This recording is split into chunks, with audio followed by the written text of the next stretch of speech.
खुश रहो, तुम्हें कोई बीमारी नहीं है। इंसान का मामला भी बड़ा अजीब है। जब वह स्वस्थ और सुरक्षित होता है तो वह मालिक की याद से पूरी तरह बेखबर हो जाता है। वह अपनी असलियत भूल जाता है, अपनी रचना का मकसद भूल जाता है। लेकिन जब उस पर कोई मुसीबत, कष्ट, बीमारी आती है तो वह मालिक को याद करता है। वह विनम्रता से प्रार्थना करता है। आदर्श आचरण यही है कि सुख और दुख दोनों में अपने रचयिता और प्रभु को याद किया जाए।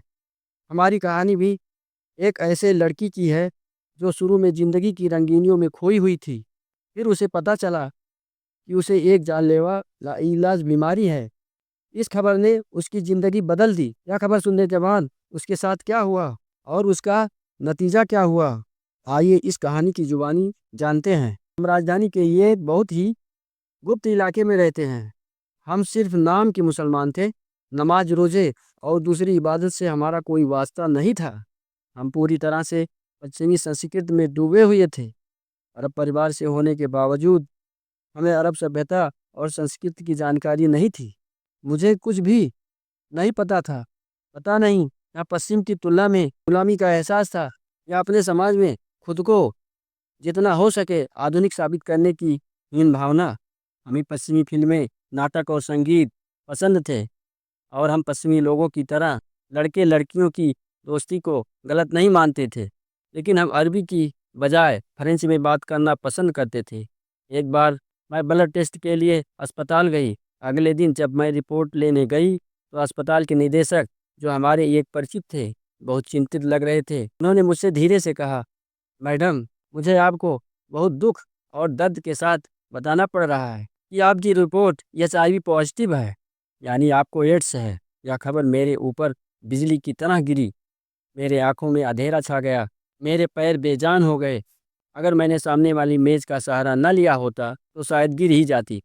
मैंने अस्पताल के निदेशक से विनती की, इसे अपने पास ही रखें, किसी को पता नहीं चलना चाहिए। इस बीमारी से छुटकारा पाने के लिए मुझे जो भी करना पड़ेगा मैं करूँगी। रहने की जगह की कमी कोई समस्या नहीं है। अगर मुझे इलाज के लिए विदेश जाना पड़े तो मैं उसके लिए भी तैयार हूँ। लेकिन यह मामला मेरे और आपके बीच का होना चाहिए। अब मेरी इज्जत आपके हाथ में है। अगर मेरे घर वालों को इस बीमारी के बारे में पता चला तो मैं जीते जी मर जाऊंगी और मेरे पास आत्महत्या के अलावा कोई चारा नहीं बचेगा। डॉक्टर ने बड़ी दया और करुणा दिखाते हुए कहा, आप बिल्कुल बेफिक्र रहें, जाओ। मुझे तुम्हारे परिवार और तुम्हारे सम्मान की चिंता है। दरअसल तुम्हारे परिवार का सम्मान मेरे अपने सम्मान जितना ही प्रिय है।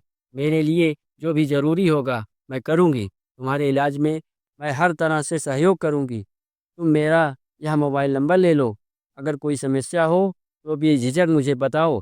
हम सब मिलकर इसका समाधान निकालेंगे। तुम्हारी बीमारी के बारे में किसी को पता नहीं चलेगा। लगता है मैं शांत हो गई, लेकिन डर के मारे मेरा पूरा शरीर कांप रहा था।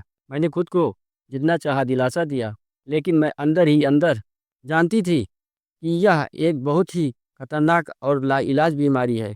समय के साथ मेरी हालत बिगड़ती जाएगी। इस बीमारी के लक्षण दिखने लगेंगे। यह बीमारी छुप नहीं पाएगी और सबको पता चल जाएगा। अस्पताल के निदेशक को यह बात मुझसे बेहतर पता थी, लेकिन मेरा दिल थामने के लिए उन्होंने मुझे शांत किया और घर भेज दिया। मेरी दुनिया अंधेरी हो गई थी।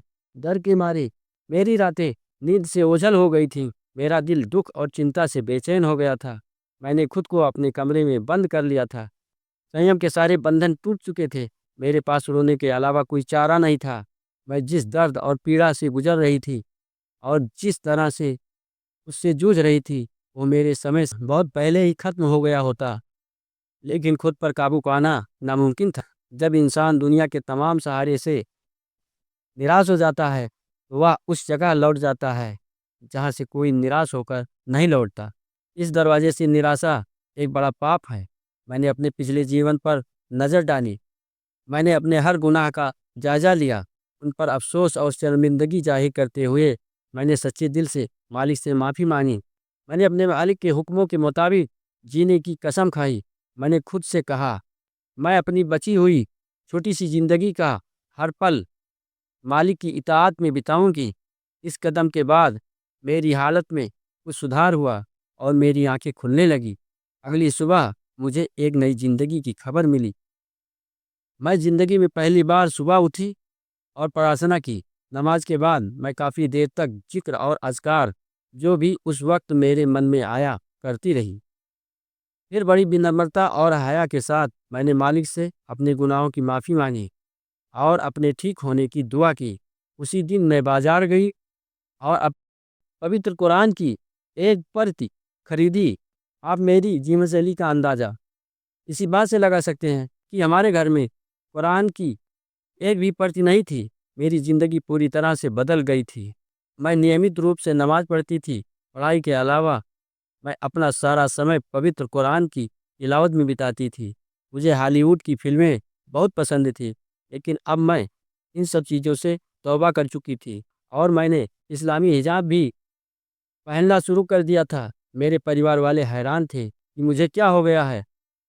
अचानक इतना बड़ा बदलाव कैसे आया? दरअसल कई लोग तो चिंता भी जता रहे थे। उन्हें मेरी मानसिक स्थिति पर शक हो रहा था।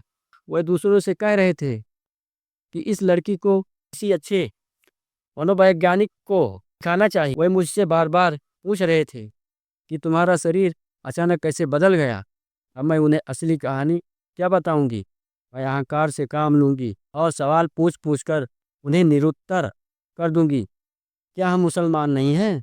क्या हमारे जीवन का कोई उद्देश्य नहीं है? क्या मालिक के बताए रास्ते पर चलना हमारी जिम्मेदारी नहीं है? क्या पवित्र कुरान को समझना, उस पर अमल करना और उसे अपने जीवन का हिस्सा बनाना हमारा फर्ज नहीं है?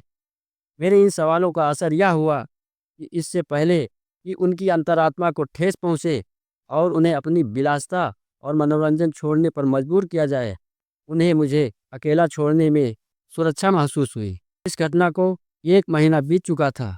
अब मेरे दिन और रात बिल्कुल इस्लामी शरिया के मुताबिक बीत रहे थे। इस 1 महीने में मुझे इस खतरनाक बीमारी का कोई लक्षण नज़र नहीं आया, लेकिन जब से मैंने कुरान पर दिल लगाया, मुझे आत्मिक शांति मिली और मेरी ज़िंदगी अपेक्षाकृत सुकून भरी हो गई। इस तरह मेरी सेहत में थोड़ा सुधार हुआ। शायद समय पर सोना, समय पर उठना और होटलों से परहेज़ करना भी इसमें एक भूमिका थी। मेरे दिन और रात ऐसे गुजर रहे थे, तभी एक सुबह एक फ़ोन कॉल ने मेरी ज़िंदगी में फिर से हलचल मचा दी। यह सदमा पहली खबर से कहीं ज़्यादा बड़ा था। यह अलग बात है कि फ़ोन सुनते ही मैंने अपनी नमाज की चटाई बिछा दी और सजदे में गिर पड़ी। मुझे नहीं पता था कि मैं कब तक सजदे में गिरकर मालिक का शुक्र अदा करती रहूँगी। खुश रहो, कोई तो अपना है। हुआ यूँ कि फ़ोन लाइन के दूसरी तरफ वही दयालु अस्पताल के निदेशक थे, जिन्होंने मुझे इस जानलेवा बीमारी के बारे में बताया था और अपने वादे के मुताबिक किसी को पता नहीं चलने दिया था। वह माफ़ी माँगते हुए कह रहे थे, बेटी मुझे बहुत शर्म आ रही है, मेरे पास शब्द नहीं हैं, मैं तुमसे माफ़ी कैसे माँगूँ? पता नहीं इतनी गंभीर गलती कैसे हो गई? इसे गलती नहीं, आपराधिक लापरवाही कहना चाहिए। मैं सदमे में उनकी बातें सुन रही थी। वो बोलते जा रहे थे और मैं खामोशी से उनकी बातें सुन रही थी।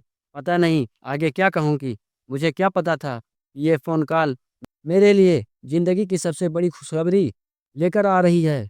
उन्होंने मुझे बताया कि लैब अटेंडेंट की गलती की वजह से तुम्हारी रिपोर्ट बदल गई है। ये किसी और की रिपोर्ट है। तुम्हारी रिपोर्ट बिल्कुल साफ है। मुझे एड्स बिल्कुल नहीं था। उनकी बात सुनते ही मानो मेरा दिल खुशी से उछल पड़ेगा। मुझे लगा जैसे मैं हवा में तैर रही हूँ। मेरे दिल और दिमाग के सारे बोझ उतर गए। मुझे इतनी खुशी और आनंद का एहसास हुआ कि शायद किसी महान विचारक के पास भी इस अवस्था को बयां करने के लिए शब्द नहीं होंगे। मैं एक युवा छात्रा हूँ। मैं इस अवस्था का वर्णन कैसे कर सकती हूँ? मेरी आंखों से आंसू बह रहे थे। ये खुशी और कृतज्ञता के आंसू थे। मैंने तहे दिल से मालिक का शुक्रिया अदा किया और अपना वादा दोहराया कि यह गलत नहीं है कि मैं उनके द्वारा मेरे जीवन में लाए गए सकारात्मक बदलाव पर दृढ़ता से कायम रहूंगी और अपने पिछले जीवन में कभी वापस नहीं जाऊंगी।